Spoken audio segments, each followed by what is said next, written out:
दो सवाल होंगे, पूछूंगा आपसे, जवाब मत दीजिएगा। जवाब आपके दिमाग में आएगा, जवाब को अपने तक रखिएगा, ठीक है।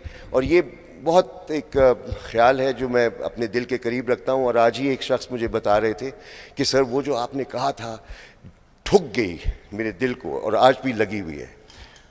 सवाल नंबर 1, आप, और ये सवाल आप लिख लो तो अच्छा है क्योंकि दूसरों को सताने में मज़ा आएगा। सवालों में ज़्यादा वज़न है, जवाब तो आजकल गूगल दे ही देता है, सही है।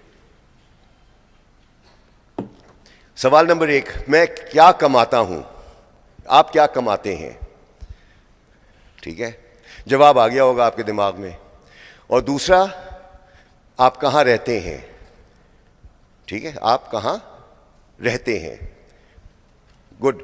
अच्छा, अब आपके जवाब में अगर पहले सवाल का जवाब ये नहीं है कि मैं दुआ कमाता हूं, तो कंपेयर कर लें, दुआ कमाना ज़रूरी है या वो जो आपने लिखा है या सोचा था।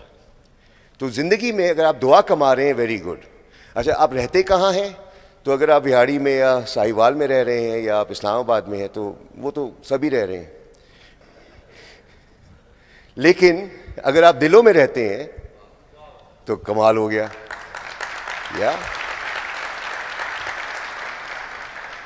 खुदा ना खास्ता अगर मैं और आप दुआ नहीं कमा रहे और दिलों में नहीं रह रहे तो जो भी कर रहे हैं बकवास कर रहे हैं। समझ में आ रही है?